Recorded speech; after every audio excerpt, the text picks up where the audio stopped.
En l'an 921 après Jésus-Christ, alors que l'hiver dominait de son souffle glacé les terres du Nord, un homme érudit du monde islamique entreprit un voyage qui le mènerait aux limites de la compréhension humaine. Ahmad ibn Fadlan, diplomate et ambassadeur du calife de Bagdad, atteignit les rives inhospitalières de la Volga. Là, entre la neige et le silence rompu seulement par le craquement de la glace, il fut témoin de quelque chose de si brutal et perturbant que cela marquerait sa mémoire à jamais. Ce qu'il vit n'était pas seulement des funérailles, c'était une révélation sur la nature la plus sombre de l'être humain. Pendant 10 jours consécutifs, ce voyageur cultivé, habitué à négocier avec des rois et à observer les coutumes de multiples peuples, fut confronté au spectacle le plus déconcertant de sa vie. L'enterrement d'un chef viking. Ce qui commença comme la mort d'un leader se transforma en une succession d'actes violents, intimes et sanglants qui défiaient toute logique et toutes les croyances religieuses qu'Ibn Fadlan avait connues. Devant ses yeux, la frontière entre le sacré et le profane s'estompa, révélant un monde où la mort n'était pas la fin, mais le centre d'un tourbillon d'excès et de sacrifices. Ibn Fadlan lui-même avait parcouru des milliers de kilomètres, traversé des déserts brûlants et des steppes interminables, affronté les désagréments de voyage sans répit. Il avait côtoyé diverses tribus, observé d'étranges rites, mais rien ne l'avait préparé aux Vikings de la Volga. Ce n'étaient maintenant pas de simples pillards, comme les récits occidentaux les dépeignaient souvent, mais des commerçants et des explorateurs qui naviguaient sur les grands fleuves vers les marchés orientaux. Leur culture combinait le raffinement de l'échange commercial avec une brutalité rituelle qui semblait échapper à toute raison. Et ce fut précisément ce mélange explosif qui transforma la mort du chef viking en bien plus qu'un adieu, en une féroce célébration de la vie et de la mort. Un festival de chaos où le spirituel se mêlait au charnel, le solennel à l'atroce. Ibn Fadlan, avec sa plume et son regard analytique, se retrouva piégé entre l'horreur et la fascination. Ce qu'il allait assister ces jours-là s'inscrirait comme l'un des témoignages les plus bouleversants et controversés de toute l'histoire médiévale.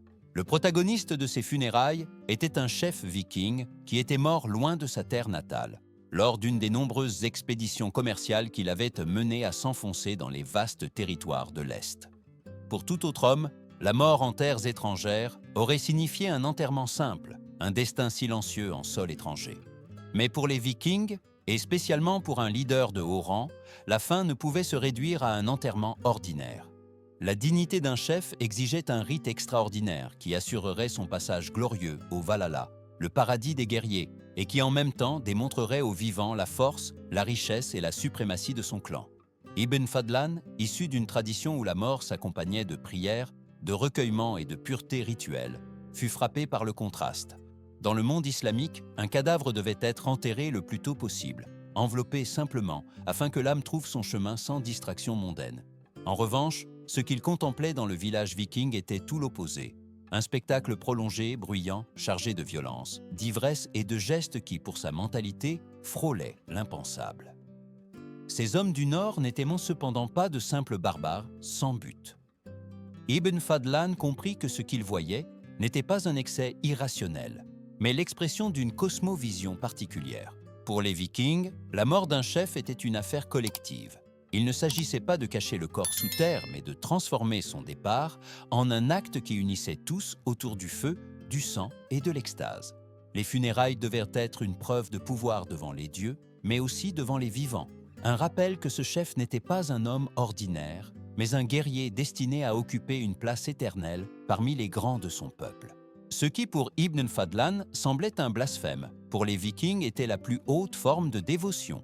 Et dans ce choc de vision, commença à se dérouler le spectacle qui, pendant 10 jours, allait envelopper le diplomate arabe dans un mélange d'effroi et de fascination, l'entraînant dans les recoins les plus sombres et inconnus de la nature humaine.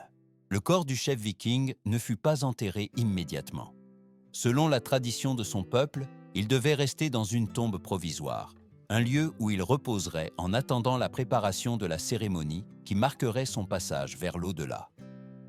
Pendant ces jours, ce qui, aux yeux d'Ibn Fadlan, commença comme une simple veillée funèbre, se transforma rapidement en une scène de rituel de plus en plus intense et déconcertant. Autour du cadavre, la communauté entière déploya un spectacle où le spirituel et le charnel s'entremêlaient sans pudeur. Des femmes esclaves furent appelées pour des actes intimes avec le défunt, convaincues qu'en agissant ainsi, elles transmettaient au clan la force vitale du chef déchu. C'était un geste qui, dans la mentalité viking, tissait un pont invisible entre le monde des morts et celui des vivants, assurant que le pouvoir du chef ne s'éteindrait pas avec sa mort. Il ne s'agissait pas de scènes isolées. Ibn Fadlan observa comment les guerriers accomplissaient des gestes de possession et de domination autour du corps, comme s'ils marquaient un territoire spirituel qui leur appartenait. Des animaux de la tribu, chevaux et bêtes à cornes, étaient sacrifiés sans répit, et le sang versé était répandu sur les participants lors de cérémonies qui pouvaient se prolonger pendant des heures. L'odeur métallique du sang, mêlée à la fumée et à l'alcool, imprégnait chaque recoin, créant une atmosphère où le sacré et le sauvage se confondaient. Mais le plus perturbant pour Ibn Fadlan n'était pas la violence ni l'orgie de sang, mais la présence d'une jeune esclave qui, à peine les préparatifs commencés, s'offrit volontairement pour accompagner son seigneur dans la mort. Elle avait, selon le récit, pas plus de 18 ans. Sa décision, loin d'être un geste isolé, fut accueillie avec solennité par toute la communauté.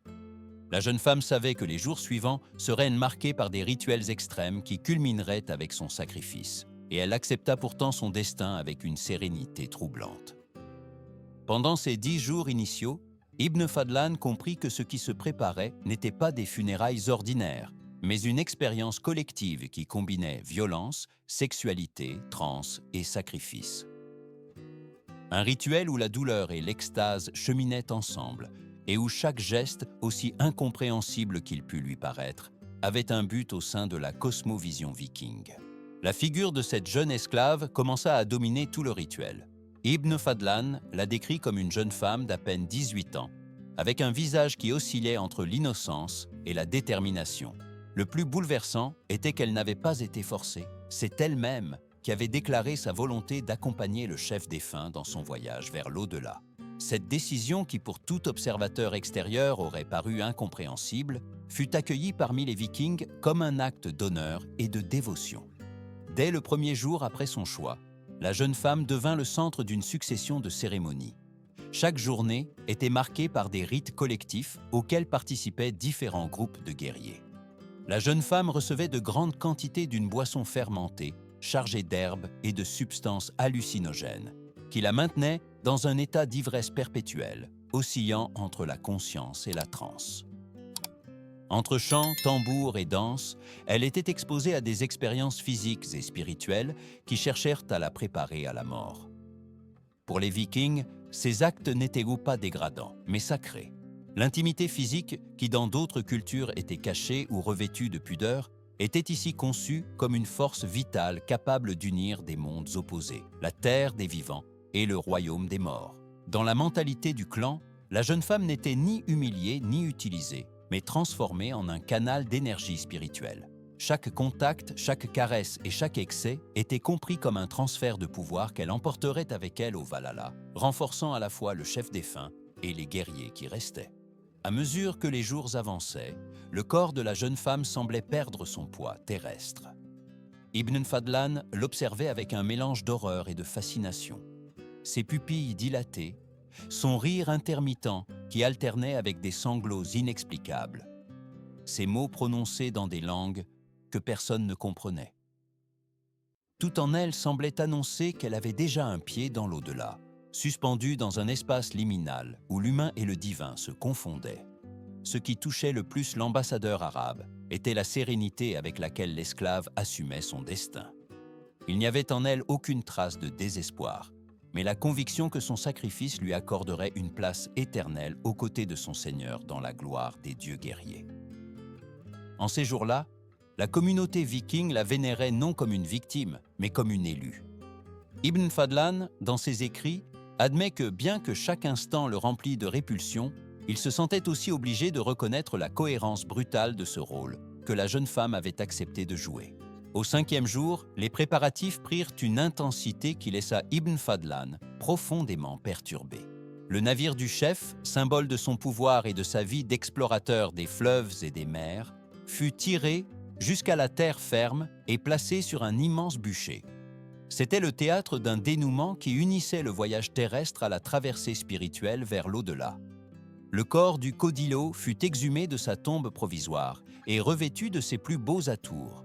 Tunique brodée, armure scintillante et bijoux qui brillaient à la lumière du soleil. À ses côtés furent encore disposées ses armes les plus précieuses, boucliers, épées et lances, ainsi que des provisions de nourriture, des boissons fermentées et des trésors suffisants pour équiper une armée.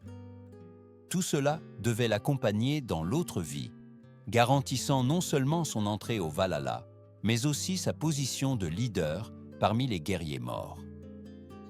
Mais la préparation ne se limita pas aux chefs. Les Vikings amenèrent des chevaux, des chiens, des oiseaux de chasse et même du bétail, tous destinés au sacrifice. Le tumulte des animaux, mêlé aux cris des hommes et à l'odeur de sang frais, créait une atmosphère où l'humain et l'animal partageaient le même destin de feu et de mort. Chaque sacrifice était un acte de don pour renforcer le voyage du chef, et chaque goutte de sang versée était reçue comme un tribut sacré. Pendant ce temps, la jeune esclave, plongée dans un état de transe permanent en raison des substances et de l'alcool, fut conduite de tente en tente. Dans chacune, les guerriers les plus importants participaient aux rituels finaux avec elle, comme si tous avaient besoin de laisser une empreinte spirituelle sur le corps, qui allait bientôt être offert aux côtés de celui de son seigneur. Ibn Fadlan observait avec fascination comment la jeune femme semblait exister sur deux plans, physiquement présente, mais spirituellement déjà en transit vers le royaume des morts. Son regard perdu, ses mots incohérents et ses rires interrompus par des pleurs sans motif étaient des signes qu'elle était devenue un être liminaire, à mi-chemin entre deux mondes. Le moment décisif arriva avec l'apparition de la prêtresse, connue des présents comme l'ange de la mort. Cette femme, chargée d'exécuter les sacrifices humains, était vue avec un respect craintif. Son rôle consistait à guider l'esclave vers la mort rituelle. Avant la fin, cependant, il restait à accomplir les actes les plus choquants. Selon le récit d'Ibn Fadlan, les parents les plus proches du chef participèrent à des cérémonies intimes avec la jeune femme, directement sur le corps du défunt, convaincus que ce contact renforçait les liens spirituels que le Kodilo emporterait avec lui dans l'au-delà. L'exécution fut un acte qui unit violence et mysticisme en une seule scène. L'esclave fut lentement étranglé, tandis qu'en même temps, la prêtresse lui enfonçait un poignard cérémoniel dans la poitrine. Son agonie se mêlait aux chants rituels et au retentissement des tambours. Les cris de la jeune femme furent absorbés par les voix collectives, tandis que son sang était recueilli dans des coupes et distribué aux participants, qui le buvaient comme un élixir de pouvoir et de communion avec les dieux. Une fois le sacrifice consommé, le corps de la jeune esclave fut déposé aux côtés de celui de son seigneur à l'intérieur du navire. Les assistants la placèrent avec soin, comme si cet acte scellait leur union éternelle dans l'autre vie.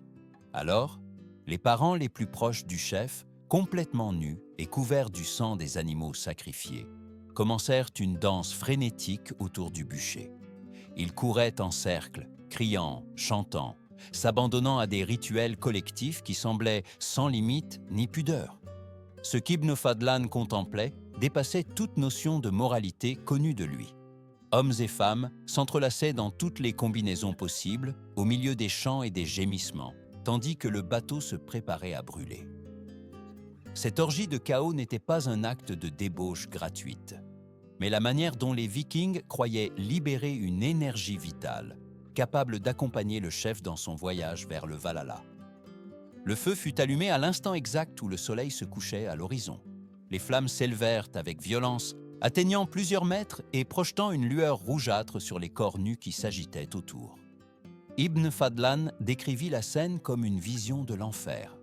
Une mer de chair humaine enveloppée de sueur, de sang et de cendres, illuminée par un feu qui semblait vouloir dévorer le ciel. L'odeur de chair brûlée se mêlait à la puanteur de l'alcool et au fer du sang, créant une atmosphère suffocante qui oscillait entre le sacré et le profane. Mais le rituel ne s'arrêtait pas là. Pendant que le bateau brûlait, les participants se partagèrent des morceaux de chair des animaux sacrifiés, qu'ils dévoraient crus dans un acte de communion. Certains, dans l'extase collective, allèrent jusqu'à se mordre entre eux. arrachant de petits morceaux de chair, comme si ce contact garantissait un lien spirituel indestructible.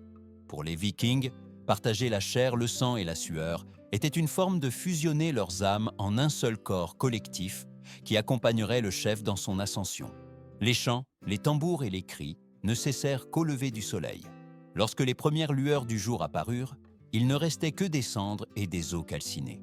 Dans l'esprit des Vikings, ce feu avait consumé non seulement des corps, mais aussi des frontières entre les mondes, libérant une force spirituelle si puissante qu'elle garantirait au chef mort une place privilégiée dans l'au-delà, avec la jeune esclave comme sa compagne éternelle. Une fois les funérailles terminées, Ibn Fadlan resta plongé dans un silence empreint de perplexité. Il avait assisté, pendant 10 jours, à une expérience qui défiait chaque principe de son éducation et de sa foi. Dans ses notes, il confessa qu'il peinait à trouver les mots justes pour décrire ce qui s'était passé. Ce qu'il avait vu le remplissait de répulsion, mais en même temps l'obligeait à reconnaître une logique brutale dans la cosmovision viking. Ce qui le perturbait le plus était le caractère volontaire de tous les participants. Personne ne semblait avoir été forcé de prendre part à ces cérémonies. La jeune esclave avait accepté son destin sans larmes ni supplications.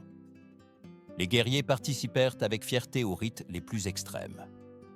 Les familles offrirent leurs trésors, leurs animaux et même leur propre dignité pour magnifier les funérailles. Pour Ibn Fadlan, cela révélait qu'il ne s'agissait pas d'un caprice ou d'un excès momentané, mais d'une croyance profondément enracinée dans la communauté. Dans les jours qui suivirent les funérailles, le diplomate arabe tenta de dialoguer avec différents membres de la tribu, dans l'espoir de mieux comprendre ce qu'il avait vu. Leurs réponses le déconcertèrent encore plus. Aucun d'entre eux ne considérait que ce qui s'était produit était choquant ou anormal. Pour les Vikings, c'était simplement la manière correcte d'honorer un leader et d'assurer l'équilibre spirituel du groupe. L'intimité physique, la violence, le sacrifice et la mort n'étaient pas dans leur vision des éléments opposés, mais des aspects complémentaires de l'existence qui devaient être célébrés ouvertement. Le contraste avec les coutumes islamiques ne pouvait être plus évident. Dans sa culture, le corps devait être purifié et enterré rapidement, évitant tout contact profane afin de préserver la dignité du défunt. Pour les Vikings, en revanche, la mort était le point de départ d'un spectacle public qui fusionnait tous les extrêmes de la vie humaine, l'ivresse, le sang, la chair, le désir et la violence.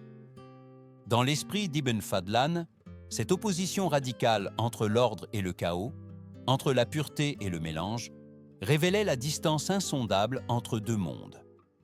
Le plus inquiétant était que, malgré son rejet initial, Ibn Fadlan finit par comprendre que, selon la logique viking, ces rituels avaient un sens. Dans une société qui concevait la vie comme une lutte constante contre les forces du chaos, il n'était pas étrange que la mort fût affrontée par une explosion tout aussi chaotique, une célébration sauvage de tout ce qui est vital. C'était là, pour les Vikings, la seule manière d'assurer qu'un guerrier entre au Valhalla avec la gloire qu'il méritait. Le récit d'Ibn Fadlan sur ses funérailles ne tomba pas dans l'oubli. Au fil des siècles, sa description est devenue l'un des documents les plus controversés et débattus de l'histoire médiévale. Pendant longtemps, certains chercheurs ont pensé que ce qui était raconté était une exagération, le produit de l'incompréhension culturelle ou même de l'imagination du diplomate. Cependant, des découvertes archéologiques récentes ont confirmé de nombreux détails les plus perturbants. Restes de sacrifices humains, preuves d'animaux brûlés aux côtés de bateaux funéraires et signes de rituels collectifs associés à la mort. Ce qui s'est passé sur les rives de la Volga en l'an 921 offre une fenêtre unique sur une mentalité complètement différente concernant la vie, la mort et la spiritualité. Les Vikings n'acceptaient pas seulement le chaos, la violence et l'intimité physique comme faisant partie de l'existence. Ils les célébraient comme des forces sacrées capables d'unir le monde terrestre au monde spirituel. Pour eux, mourir ne signifiait pas disparaître, mais transcender à travers une explosion d'énergie vitale partagée par toute la communauté. Ces funérailles extraordinaires révèlent également à quel point les cultures peuvent offrir des réponses radicalement différentes au dilemme universel de la mortalité humaine. Alors que la tradition islamique d'Ibn Fadlan exaltait la pureté, l'ordre et la séparation entre le sacré et le profane, la tradition viking embrassait le contraire, un mélange chaotique et féroce de tous les aspects de la vie, du plus intime au plus brutal. Plus de 1000 ans après, la description continue de bouleverser et de fasciner. Elle nous oblige à réfléchir sur le relativisme culturel, sur les limites de ce que nous sommes prêts à accepter et sur la manière dont nous jugeons des pratiques qui, de notre perspective moderne, semblent abominables. Jusqu'où pouvons-nous comprendre des cultures qui célébraient ce que nous considérons aujourd'hui impensable? Que nous dit cela sur l'élasticité de la nature humaine et sa capacité à donner du sens par le rituel? En fin de compte, ce qu'Ibn Fadlan a vu n'était pas seulement des funérailles, mais un miroir sombre des possibilités humaines. Son récit nous rappelle que, derrière les avancées et la modernité, l'histoire est remplie de moments où la vie et la mort furent ritualisées, de manière qui dépasse notre compréhension. Sur les rives glacées de la Volga, ce diplomate arabe fut témoin d'une limite extrême de la condition humaine. Un rituel qui défiait toutes les notions conventionnelles de normalité et qui résonne encore aujourd'hui comme un écho inquiétant dans notre mémoire collective.